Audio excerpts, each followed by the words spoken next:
क्योंकि ये वीडियो कुछ लोगों के शरीर में घी का काम करेगी और कुछ लोगों के मिर्च का, पर हमारा काम है सच्चाई से आपको रूबरू करवाना। आज की इस वीडियो में हम आपको बताएंगे सत्ता पाने का काला राज जो मोदी जी बहुत अच्छे से खेल गए। आज से ठीक 7.5 साल पहले हुआ सत्ता संघर्ष, क्या याद है आपको? उस संघर्ष में भाजपा पर कब्जा जमाने के लिए आडवाणी और मोदी के बीच एक युद्ध छिड़ा था। सुलह समझौता राजनाथ सिंह ने करवाया था। नितिन गडकरी ने भी महत्वपूर्ण भूमिका अदा की थी। दरअसल हुआ क्या था 7.5 साल पहले? तो चलिए हम आपको बताते हैं कि 7.5 साल पहले झगड़ा किस बात पर था। दरअसल बात ये थी कि लाल कृष्ण आडवाणी, जो कि भाजपा के सबसे वरिष्ठतम सदस्य हैं, उन्होंने भाजपा के सामने ये शर्त रखी कि वो उन्हें प्रधानमंत्री पद का उम्मीदवार बनाए। लेकिन नरेंद्र मोदी बिगड़ गए। नरेंद्र मोदी ने सीधी धमकी दे डाली कि अगला प्रधानमंत्री पद का उम्मीदवार उन्हें ही बनाया जाए, और वो भी इसी महीने। ये सुनकर सब सकते में आ गए।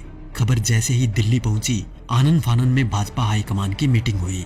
नरेंद्र मोदी और आडवाणी दोनों के बीच सुलह करवाने का प्रयास हुआ और अंत में ये निर्णय लिया गया कि चुनाव लड़ने के लिए धन की व्यवस्था आडवाणी और मोदी में से जो भी करेगा, पार्टी उन्हें ही प्रधानमंत्री पद का उम्मीदवार बनाएगी। अपने 12 साल के गुजरात के शासन के दौरान नरेंद्र मोदी की मित्रता कुछ बड़े उद्योगपतियों के साथ थी, जबकि आडवाणी के साथ ये सुविधा नहीं थी। धन की व्यवस्था करने में नरेंद्र मोदी सफल रहे। अब उसके बाद घटनाक्रम धीरे धीरे बदलने लग गया। पूंजीपतियों ने भाजपा के सामने शर्त रख दी कि भाजपा को तभी धन उपलब्ध करवाएंगे जब नरेंद्र मोदी को प्रधानमंत्री पद का उम्मीदवार पार्टी घोषित कर दे। भाजपा को पूंजीपतियों के दबाव के आगे झुकना पड़ा और नरेंद्र मोदी को प्रधानमंत्री पद का उम्मीदवार बनाना पड़ा। आडवाणी नाराज होकर कोप भवन में बैठ गए। उसके बाद धीरे धीरे घटनाक्रम बदला। लोकसभा चुनाव प्रचार के दौरान मुकेश अंबानी ने देश में 22 चैनल खरीद लिए। इन चैनल को ये निर्देश था कि वो दिन रात मोदी का प्रचार करे, उनकी रैलियों के भाषण लाइव टेलीकास्ट करे और समस्त विपक्षी नेता यानी आज के विपक्षी नेताओं पर तंज कसने के लिए कहा गया। मायावती, अखिलेश, केजरीवाल, राहुल गांधी, सोनिया गांधी, लालू समेत तमाम नेताओं पर तंज कसने के लिए कहा गया। मीडिया ने यह काम बखूबी किया भी। तकरीबन 600 वेबसाइटों को मुकेश अंबानी ने खरीद लिया। नरेंद्र मोदी ने 400 रैलियां की थी। इन रैलियों का खर्चा अपने 67 पूंजीपति मित्रों के द्वारा उठाया गया। नरेंद्र मोदी को चुनाव प्रचार करने के लिए एक हेलीकॉप्टर दिया गया था। ये हेलीकॉप्टर चुनाव प्रसार के लिए अडानी ने दिया था। जैसे ही परिस्थितियां थोड़ी बदली, देश के प्रधानमंत्री मोदी जी बन गए। अरे मित्रों, मैं तो पीएम बन गया। पीएम बन के कैसा तन गया। ये विक्ट्री मेरी देखो, ये हिस्ट्री मेरी देखो, जैसे मॉडल मेरे गुजरात का। उसके बाद सिलसिला हुआ कर्ज उतारने का। तो सुनिए क्या क्या हुआ। अडानी को ऑस्ट्रेलिया के क्वींसलैंड शहर में खनन के लिए 600 करोड़ का कर्ज नरेंद्र मोदी ने दिलवाया।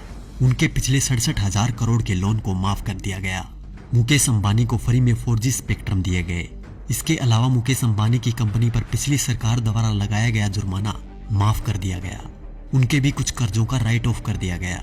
दैनिक जागरण अखबार ने लोकसभा प्रचार के दौरान नरेंद्र मोदी का बखूबी साथ दिया था, इसलिए इस अखबार के मालिक को मोदी जी ने राज्यसभा में शासन बना दिया। दैनिक भास्कर अखबार, जिसके मालिक वेदांता कंपनी है, उसको मोदी जी ने छत्तीसगढ़ में कोयले की खदान दिलवा दी। जी न्यूज, जिसने दिन रात नरेंद्र मोदी का प्रचार किया और आज भी कर रहा है, उसके मालिक सुभाष चंद्रा को भाजपा ने राज्यसभा शासन बना दिया। और अब बात करें किसान और गरीब लोगों की, तो शायद उनके बारे में मुझे बोलने की जरूरत ही नहीं, क्योंकि सभी नेता कोई भी पार्टी का हो एक ही बात बोलता है, कर्ज माफ, लोगों को नौकरी और लड़कियों को सम्मान। तो क्या हुआ भाई साहब, कर्ज तो आप सभी का माफ हो ही गया होगा और नौकरी भी लग गई होगी, आराम से घर बैठकर खाने की। वैसे देखा जाए तो हम जवानों को इस फोन से फुर्सत मिले तब ना। 4G की लहर ऐसी आई है, हमारी आवाज तभी निकलती है जब टिकटॉक और PUBG बैन हो जाए। वैसे भी टिकटॉक के बैन होते ही अंबानी ने 5 बिलियन का ऑफर दे दिया टिकटॉक को कि हमें बेच दो, हम खरीद लेंगे। और रही बात PUBG मोबाइल गेम की, तो PUBG बैन होते ही खबर आई कि हम 4G गेम मैदान में उतार रहे हैं।